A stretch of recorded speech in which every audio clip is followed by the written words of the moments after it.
So I'm going to launch XNA Fighter. We'll call this version .00002. A little background music. I believe this is the same menu front end. I added gamestates, which helped improve controller input, and implemented a better method of detecting controller input by checking previous game state of the controller versus the current one. So we got a little sound moving around through the options. Before, in the versus mode, all we had was just a blank screen.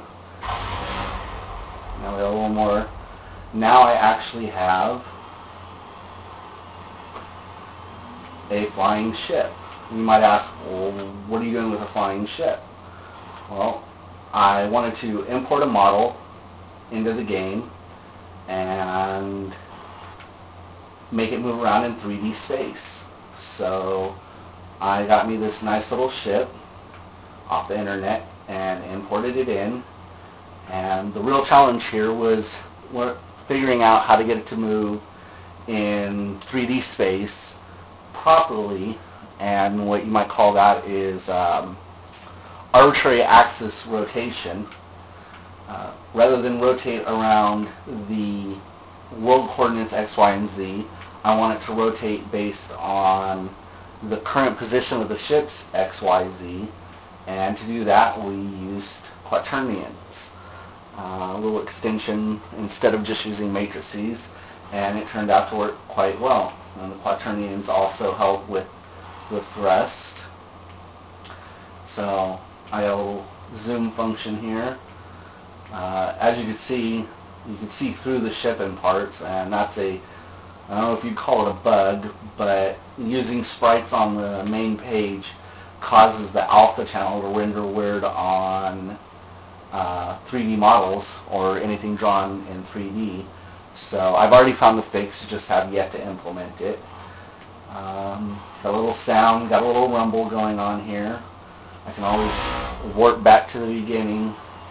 And so this was just more of a proof of concept that I could put a model in 3D and move it around in 3D space. So eventually one day this will be a fighter, or one of two fighters that fight each other. Pretty cool. Doesn't fire anything yet, but when I do want to get the fireballs going, then maybe the ship will fire something. So we'll exit out of the main state and go to the options state. And here you don't see much but the number 1 for scale. Let's see here, let's zoom it in. This is just another kind of proof of concept. Now you see a box which basically rotates the same as the ship does. It doesn't thrust around or anything. But what this was my attempt to get a custom built model rather than borrowing somebody else's content, build my own content and import it into Xbox or into XNA.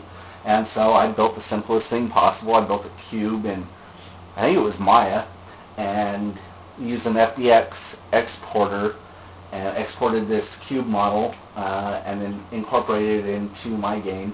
Again, not a permanent feature, just a proof of concept that I can get my own models into the game.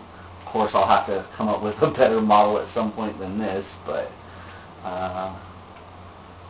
this will be once the options page. And that's it for version .0000002. Signing off.